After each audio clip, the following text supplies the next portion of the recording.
Good evening guys. Ito muli si Kuya Will. At ang pag-uusapan natin na ngayong gabi ay tungkol sa isang Supreme Court adultery case. Ah, Kasong adultery na nakarating sa Supreme Court. Ang kwentong ito na nakarating nga sa Supreme Court, actually sa itong kaso, no? May isang adultery case dito sa Pilipinas na interesting siya dahil hindi lang tungkol sa alleged affair ang naging issue. Umabot ito hanggang Supreme Court at may mga importanteng bagay na sinabi ang court tungkol sa admission, evidence at pati sa pag-withdraw ng complaint. I-share ko sa inyo yung kwento, no? Pero gagamitin ko lang ang initials ng mga taong involved. Noong November 1982, isang married woman na tatawagin nating R ang pumunta sa Baguio kasama ang isang companion. Pumunta sila sa condominium ng mag-asawa sa Mines View Park. That evening, around 7 p.m., dumating naman ang isang lalaki na tatawagin nating T.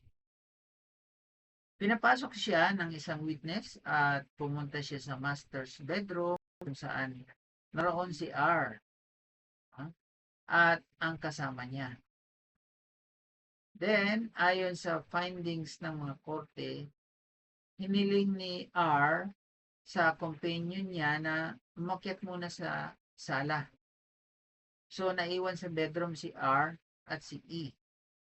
Approximately 45 minutes later, umakyat si E at sinabi sa companion ni R na maaari na itong bumaba. After that, umalis silang tatlo sa condominium. Pero dito naging mas komplikado ang kwento. Noong December 1982, sa bahay ng mag-asawa sa Makati, nakita ng husband ni R ang ilang photographs at na nagpapakita ng intimate poses nila R at E. Nang makonfront si R, according to the court findings, inamin niya sa kanyang husband na si E ang kanyang, ni si E yung kanyang lover. Umamin siya sa mister niya na meron siyang lover. Ayun na nga si E. At hindi lang yon. Sinabi rin niya na nagkaroon sila ng sexual intercourse sa Baguio noong November 2 and 3, 1982. Dito pumasok ang isang defense ni R.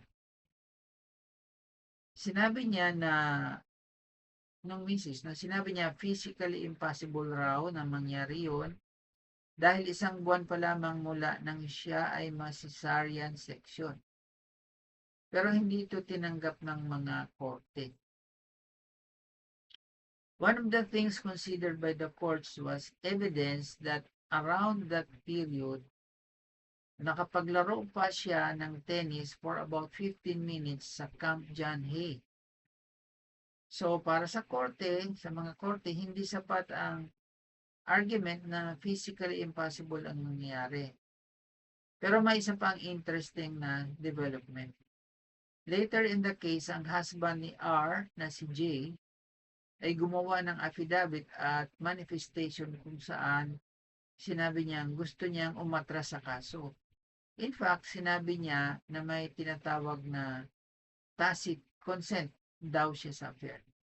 Bakit niya parang inatras? Bakit yung mister parang inaatras niya yung kaso? Kasi nga, later on, parang meron din siyang ibang babae, yung mister, may ibang babae rin, pinakasalan pa nga niya. Pero bago yun, ay nagdemanda na muna niya itong si misis niya na karoon ng adultery nga. At later on, since nagkaroon siya ng ibang misis, ibang babae, medyo nag-usap sila na, sige, quits na lang tayo. Parang ganun pa. Quits na lang tayo, iurong mo yung demanda. Pinalulusot na lang nila na, di, pinayagan ko naman yon na magkaroon siya ng affair. Pero, tapos na yung demanda. So, ang tanong, kapag nagbago ng isip ang offended husband at ayaw na niyang ituloy ang kaso, automatic bang mawawala ang criminal case? The Supreme Court said no. Ayon sa ruling, kung ang offended spouse ay magpapatawad o magdidesist, kailangan itong mangyari bago ma-institute ang criminal action. Bago niya dinimanda, di sana nag-desist na muna siya. Para magkaroon ito ng epekto na makakapigil sa prosecution. Ano kasi yan guys, ito sa batas kasi natin dyan. Pag pumayag kasi yung pinayagan ng mister na magkaroon ng adultery yung misis sa ibang lalaki, posible yun na ma-absuelto kasi. Kaya ganon. Pero ito huli na dahil bago siya nagsabi na pinayagan ko yan, nagdemanda na muna siya. Ngayon, kung pagkatapos ng maipresenta ang kaso at matapos ang trial ay saka lamang magkakaroon ng affidavit of desistance, hindi ito automatic na binubura ang mga naunang credible testimony at evidence. Medyo pinaniwala ng korte yung unang sabi ng mister, yung natuklasan at yung pag-amin ng misis ng adultery. At may isa pang importanteng point. Tinanggap ng Supreme Court ang admission na ginawa ni R, yung misis, sa kanyang husband bilang admissible evidence. Hindi porket private individual ang taong pinagsabihan ay automatically inadmissible na ang admission. Parang sinasabi, yung parang na umamin siya, yung misis na umamin siya sa mister niya, private naman yan, hindi naman yan parang nando sa may investigador po umamin, hindi naman ganun yan. Pero pinaniwalaan ng korte yung pag-amin niya sa mister. So, ano ang lesson dito?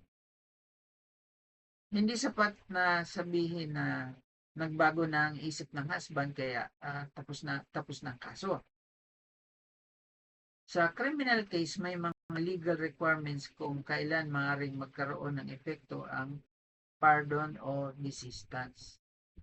At higit sa lahat, this case shows na sa adultery prosecution, maaaring maging mahalagang evidence ang admissions, photographs, testimony at iba pang circumstances na pinaniniwalaan ng court. Kung nagustuhan ninyo ang ganitong klase ng True Philippine Supreme Court Cases explained in simple English, please subscribe sa channel. At comment below. Sa tingin ninyo, tama ba ang ruling ng Supreme Court tungkol sa late affidavit of desistance ng husband? Okay guys, see you in the next video at maraming salamat.